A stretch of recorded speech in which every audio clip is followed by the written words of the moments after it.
नमस्कार दोस्तों, मैं हूं विवेक और आज मैं आपको एक ऐसी कहानी सुनाने जा रहा हूं जिसे सुनकर आपके रोंगटे खड़े हो जाएंगे।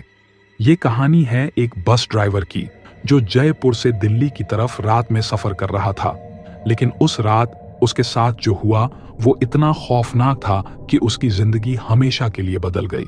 रात का सफर एक आम रात जैसा लग रहा था, पर जैसे जैसे वो आगे बढ़ा वैसे वैसे अजीब और डरावनी चीजें उसके सामने आने लगीं। क्या आप सोच सकते हैं एक बस ड्राइवर के साथ सुनसान सड़क पर ऐसा क्या हुआ होगा जो उसकी रूह तक को हिला गया? वो मंजर ऐसा था जिसे वो चाहकर भी कभी भुला नहीं पाएगा। तो दोस्तों, अगर आप ये डरावनी कहानी सुनने के लिए तैयार हैं तो इस वीडियो को लाइक करना ना भूलें और चैनल को सब्सक्राइब कर लें। और हाँ, नीचे कमेंट करके बताएं कि आपका नाम क्या है और आप कौन सी जगह से ये कहानी सुन रहे हैं। और जो लोग कमेंट करेंगे उनका नाम मैं अपनी अगली कहानी में जरूर लूंगा। तो देर किस बात की, अपना नाम और जगह कमेंट करें और अगली डरावनी कहानी का हिस्सा बने। तो चलिए शुरू करते हैं ये डर से भरी हुई कहानी जो आपको आखिरी तक बांध कर रखेगी। अब इस कहानी को उस बस ड्राइवर के पॉइंट ऑफ व्यू से सुनते हैं। भाइयों, आज जो मैं कहानी आपको सुनाने जा रहा हूं ये सिर्फ एक कहानी नहीं बल्कि मेरी जिंदगी का ऐसा हिस्सा है जिसे भुलाना नामुमकिन है। मेरा नाम है रणवीर सिंह और मैं एक बस ड्राइवर हूं। अब तो इस काम को करते करते करीब 10 साल हो गए हैं। मेरे गांव में लोग मुझे अच्छे से जानते हैं क्योंकि मैं हमेशा से बसें चलाता रहा हूं। मेरा गांव राजस्थान के एक छोटे से इलाके में है जहां ज्यादातर लोग खेती बाड़ी का काम करते हैं, लेकिन मुझे से ही गाड़ियों का शौक था। ट्रक, जीप, कार और फिर बस। बसों में तो एक अलग ही मजा है। मैं शुरू से ही थोड़ा अलग था। जहां लोग अपने खेतों में काम करना पसंद करते थे, मुझे सड़कों पर सफर करना पसंद था। इसलिए मैंने गांव से दूर जाकर बस चलाने का काम शुरू किया। मेरी दिनचर्या काफी सख्त थी। कभी सुबह सुबह उठकर निकलना पड़ता तो कभी रात के वक्त ड्यूटी करनी पड़ती, और ये रात वाली ड्यूटी अक्सर बहुत मुश्किल होती थी। एक दिन में 10 बार 12 घंटे काम करना आम बात थी, और कई बार तो लंबी लंबी सड़कों पर अकेले सफर करते हुए पूरी रात निकल जाती थी। अब देखो, हमारा काम ऐसा है कि हर दिन नए लोग मिलते हैं। कोई स्टेशन से चढ़ता है तो कोई सड़क किनारे किसी गांव से। कभी कभी तो लोग रास्ते में बस को रोकने की कोशिश करते हैं और हमें रुकना भी पड़ता है। जयपुर से दिल्ली तक की ये जो यात्रा है, इसमें कई छोटे छोटे गांव और कस्बे आते हैं। हर जगह से अलग अलग लोग चढ़ते और उतरते हैं। कुछ लोग रात के समय सफर करना पसंद करते हैं क्योंकि उस वक्त भीड़ कम होती है और सफर जल्दी कट जाता है। लेकिन कभी कभी ये रात की यात्रा एक अलग ही अनुभव देती है, जैसा उस दिन मेरे साथ हुआ। तो दोस्तों, जैसा कि मैं बता रहा था, मैं एक रात की ड्यूटी पर था। उस दिन मैं जयपुर से दिल्ली जा रहा था। वैसे इस रूट पर मैंने कई बार सफर किया है, लेकिन उस रात कुछ अलग ही था। मैंने अपनी बस को शाम के करीब 7 बजे जयपुर बस डिपो से निकाला। मेरी बस में करीब 10 लोग बैठे थे। कुछ लोग जयपुर के रेलवे स्टेशन से चढ़े थे, कुछ बस स्टैंड से। उनमें से कुछ लोग अपने गांव जाने के लिए सफर कर रहे थे और कुछ दिल्ली तक के यात्री थे। सब कुछ सामान्य लग रहा था। जैसे ही हम शहर से बाहर निकले, मौसम थोड़ी ठंडक वाला था और आसमान में काले बादल घिरने लगे थे। मैंने बस की स्पीड को थोड़ा बढ़ा दिया क्योंकि मुझे पता था कि देर रात सफर करना कुछ यात्रियों के लिए मुश्किल हो सकता है। मेरी बस की खिड़कियां खुली हुई थीं और रात की हल्की हवा अंदर आ रही थी। वैसे आपको बता दूं कि रात में बस चलाने का एक अलग ही आनंद होता है।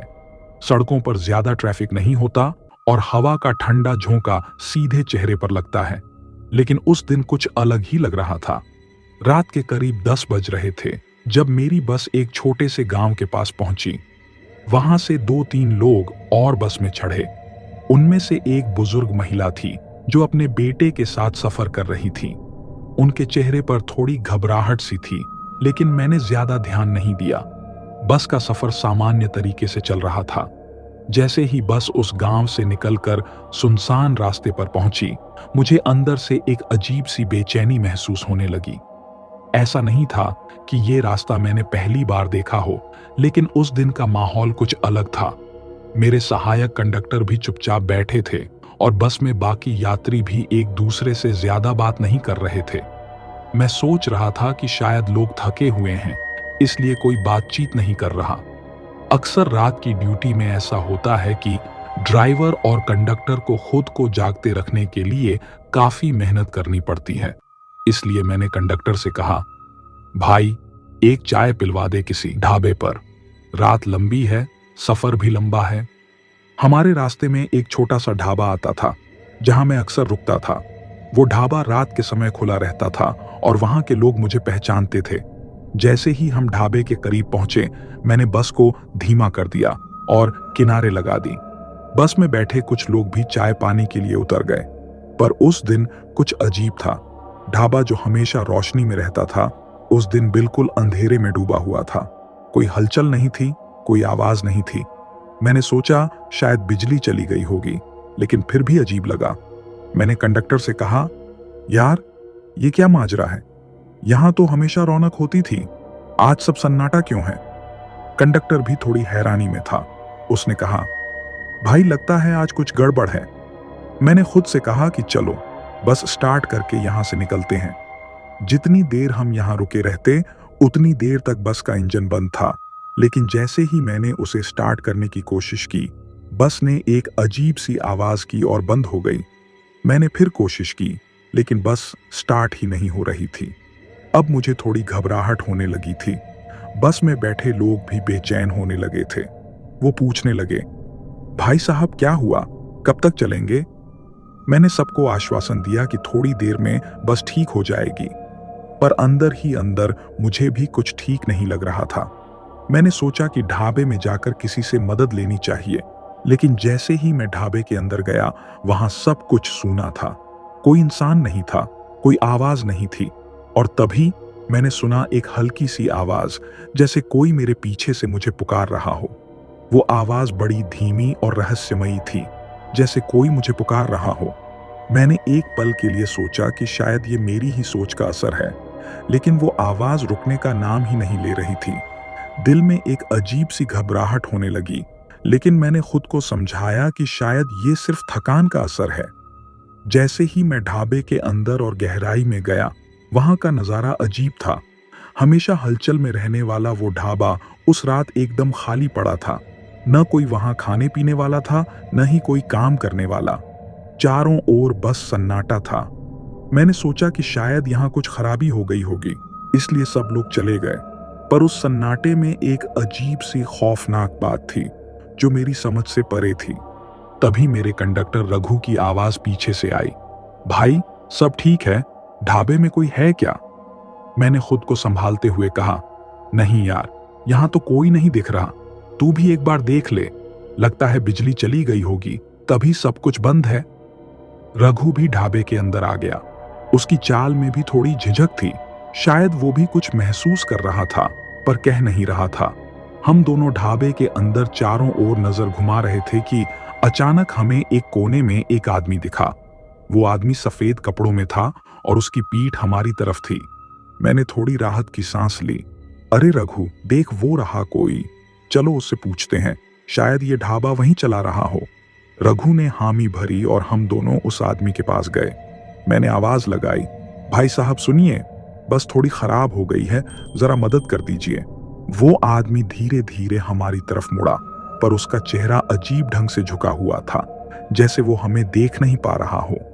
उसकी आंखें पूरी तरह खुली हुई थीं और उसने सिर्फ हमें देखा, कुछ कहा नहीं। मुझे थोड़ी अजीब लगी उसकी हरकत, लेकिन मैंने फिर से पूछा, भाई साहब बस को ठीक करने में मदद करोगे क्या? वो आदमी कुछ भी बोले बिना वहां से चला गया। रघु ने मुझसे कहा, यार ये क्या मामला है? ये आदमी तो एकदम अजीब सा है, लगता है यहां कुछ गड़बड़ है। चल भाई बस स्टार्ट करते हैं, यहां ज्यादा रुकने का कोई मतलब नहीं। मैंने भी महसूस किया कि यहां कुछ सही नहीं है, इसलिए मैंने कहा, चल ठीक है, बस में चलते हैं। हम वापस बस की तरफ चलने लगे। बस में बैठने वाले लोग भी थोड़ा बेचैन लग रहे थे, क्योंकि उन्हें भी शायद अजीब महसूस हो रहा था। जैसे ही मैं बस में वापस आया, रघु भी मेरे पीछे पीछे चढ़ गया। मैंने एक बार फिर से इंजन स्टार्ट करने की कोशिश की और इस बार बस स्टार्ट हो गई। मन में थोड़ा सुकून मिला, लेकिन दिल अभी भी घबराया हुआ था। बस जैसे ही चली मैंने कंडक्टर से कहा, रघु यार क्या चक्कर है? वो ढाबा हमेशा से ठीक रहता था, आज क्या हुआ? रघु ने मेरे सवाल का कोई जवाब नहीं दिया। वो चुपचाप खिड़की से बाहर देख रहा था। मैंने सोचा शायद वो भी थोड़ा घबराया हुआ है, इसलिए कुछ नहीं बोला। लेकिन तभी बस में बैठे यात्रियों में से एक आदमी बोल उठा, भाई साहब ये जगह तो बड़ी अजीब लग रही है। आपने देखा ढाबे पर कोई रोशनी नहीं थी और वो आदमी भी कितना अजीब था। मैंने उसकी बात सुनी लेकिन कोई जवाब नहीं दिया। दिल में कहीं ना कहीं मैं भी ये मान रहा था कि कुछ तो गड़बड़ है, लेकिन क्या ये समझ नहीं आ रहा था। यात्रियों में धीरे धीरे हलचल बढ़ने लगी। कुछ लोग धीरे धीरे आपस में बात करने लगे और माहौल में अजीब सी बेचैनी छा गई। अब देखो दोस्तों, रात का सफर वैसे भी बड़ा भारी होता है और जब चारों ओर ऐसी रहस्यमयी चीजें होने लगें तो डर और बढ़ जाता है। मैंने बस की स्पीड थोड़ी बढ़ा दी ताकि जल्दी से जल्दी इस सुनसान रास्ते से निकल सकूं। लेकिन तभी अचानक से रघु ने मुझसे कहा, भाई आगे एक और ढाबा है, वहां रुकेंगे, चाय पी लेते हैं। अब ये बात सुनते ही मैं थोड़ा चौंक गया। अरे रघु, अभी तो हम ढाबे से ही आए हैं, वहां तूने कुछ लिया नहीं, अब फिर क्यों रुकना है? उसने मेरी तरफ देखकर कहा, बस यूं ही, थोड़ा भारी लग रहा है सिर, चाय पीनी चाहिए। और वैसे भी उस ढाबे में कुछ अजीब लग रहा था और वहां कोई नहीं था, तो मुझे कैसे मिलने वाली थी चाय? मैंने सोचा कि शायद वो थक गया है, इसलिए ज्यादा सवाल नहीं किया। ठीक है, पर जल्दी करेंगे।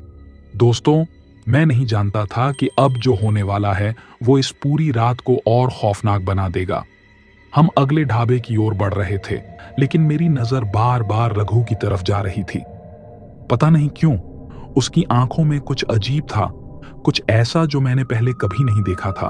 और फिर हम उस ढाबे के पास पहुंचे, पर जैसे ही मैं वहां रुका, कुछ समझ में नहीं आ रहा था कि रघु क्यों बार बार रुकने की बात कर रहा था। वो जो हमेशा से शांत और समझदार रहता था, आज कुछ अलग सा लग रहा था। जैसे ही मैंने बस रोक दी, रघु एकदम तेजी से नीचे कूदा और बिना कुछ कहे ढाबे की ओर चल पड़ा। मैंने सोचा, अरे यार इतनी जल्दी क्या है, चाय पीनी है तो थोड़ा इत्मीनान से चलते हैं। पर वो तो ऐसे चला गया जैसे उसे किसी बहुत जरूरी काम से जाना हो। मैं भी बस से नीचे उतरा। पीछे से कुछ यात्री आवाज लगा रहे थे, भाई साहब कितनी देर रुकेंगे? दिल्ली पहुंचने में अभी कितना टाइम लगेगा? मैंने उनकी तरफ देखा और मुस्कुराते हुए कहा, बस थोड़ी देर ही रुकेंगे, आप लोग थोड़ी हवा खा लो, फिर आगे निकलते हैं। मैं ढाबे के अंदर गया और देखा कि रघु एक कोने में खड़ा है, लेकिन वो एकदम खामोश था। ऐसा लग रहा था जैसे वो किसी गहरी सोच में डूबा हुआ हो। मैंने पास जाकर कहा, रघु सब ठीक है? क्या हो गया तुझे? रघु ने मेरी तरफ देखा, उसकी आंखें अजीब सी लग रही थीं। कुछ नहीं भाई, बस थक गया हूं, चाय पी लेता हूं, फिर ठीक हो जाऊंगा। उसकी आवाज में वो जोश नहीं था जो हमेशा रहता था। कुछ तो गड़बड़ थी, पर मैं इस वक्त कुछ समझ नहीं पा रहा था। तभी ढाबे वाले ने हमारे पास आकर कहा, क्या लेंगे साहब, चाय या कुछ खाने का ऑर्डर करूं?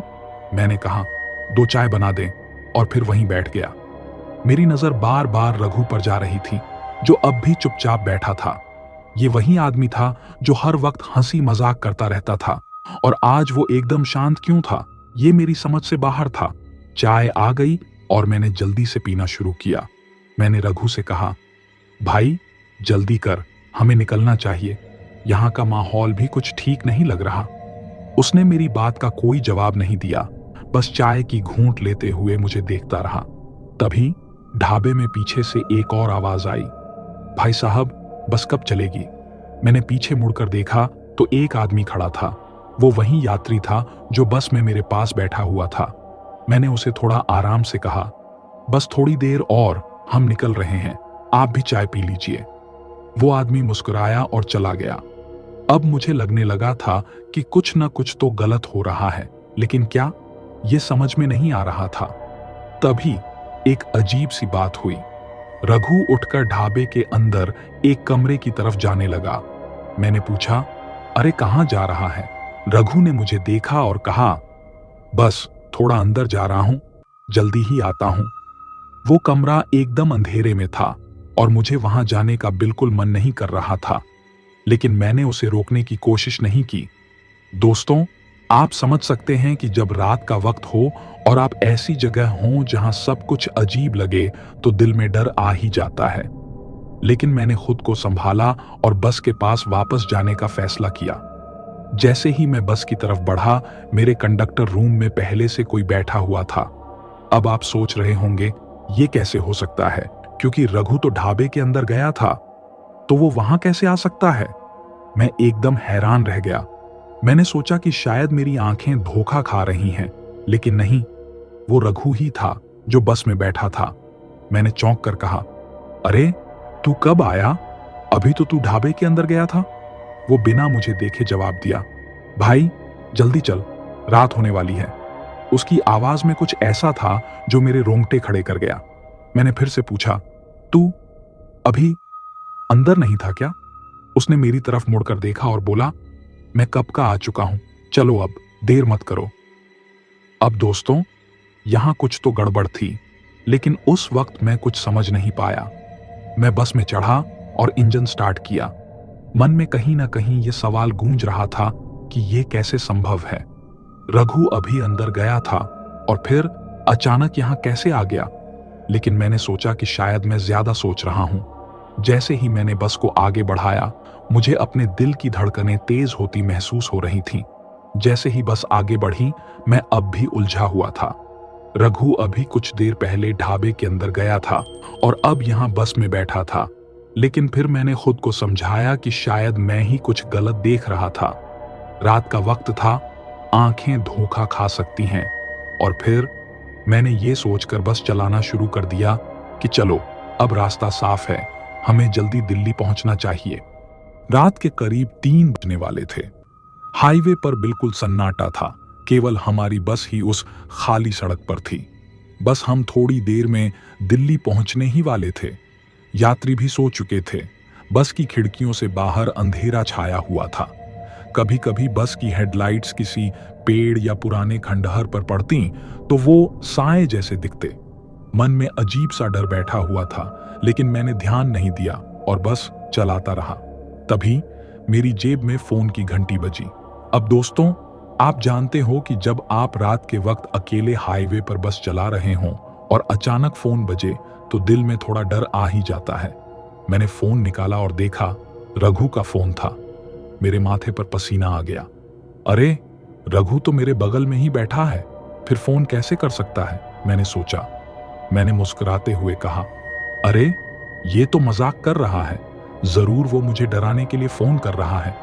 मैंने सोचा कि चलो थोड़ा मजाक ही सही, फोन उठाता हूं। फोन उठाकर मैंने हंसते हुए कहा, क्या भाई यहीं बैठकर फोन कर रहा है? अब मुझे डराने की कोशिश कर रहा है क्या? लेकिन दूसरी तरफ से जो आवाज आई वो मेरे रोंगटे खड़े कर गई। अरे भाई, तू कहां चला गया? मैंने कहा था कि ढाबे में जा रहा हूं और तू मेरे लिए रुक ही नहीं रहा। मैंने तुझे इंतजार करने को बोला था और तू मुझे वहीं छोड़कर चला गया। दोस्तों, मेरे दिल की धड़कन तेज हो गई। मैंने तेजी से अपनी बगल में देखा जहां रघु बैठा था। वो अभी भी वहीं बैठा था, खिड़की की तरफ देख रहा था, जैसे कुछ हुआ ही न हो। मैंने घबराते हुए फोन में कहा, रघु तू कहां है? मैं तुझे देख रहा हूं, तू तो मेरे पास बैठा है। दूसरी तरफ से रघु की आवाज आई, तू मुझे देख रहा है? मैं तो ढाबे में हूं, तेरे साथ अभी कौन बैठा है? अब दोस्तों, मेरी हालत आप समझ सकते हो। उस वक्त मुझे समझ नहीं आ रहा था कि कौन असली रघु है और कौन नकली। मैंने डर के मारे फोन काट दिया और चुपचाप गाड़ी चलाता रहा, क्योंकि मुझे समझ आ चुका था कि मेरे साथ जो है वो एक इंसान तो नहीं है। मैंने डरते हुए एक बार रघु की तरफ देखा, को अभी भी बाहर ही घूर घूर कर कुछ देख रहा था। मेरे रोंगटे खड़े हो गए थे और बस में सभी यात्री सोए हुए थे। मैंने किसी को जगाने की कोशिश नहीं की, क्योंकि दिल्ली पहुंचने में अब भी सिर्फ 5 मिनट का रास्ता ही बचा था। जब हम आखिरकार दिल्ली पहुंचे तो मैंने राहत की सांस ली। सभी यात्री बस से उतर चुके थे और बस में अब केवल मैं और रघु ही बचे थे। मैं अब भी रात भर की अजीब घटनाओं के बारे में सोच रहा था, लेकिन एक और सुकून था कि हम सही सलामत दिल्ली पहुंच गए हैं।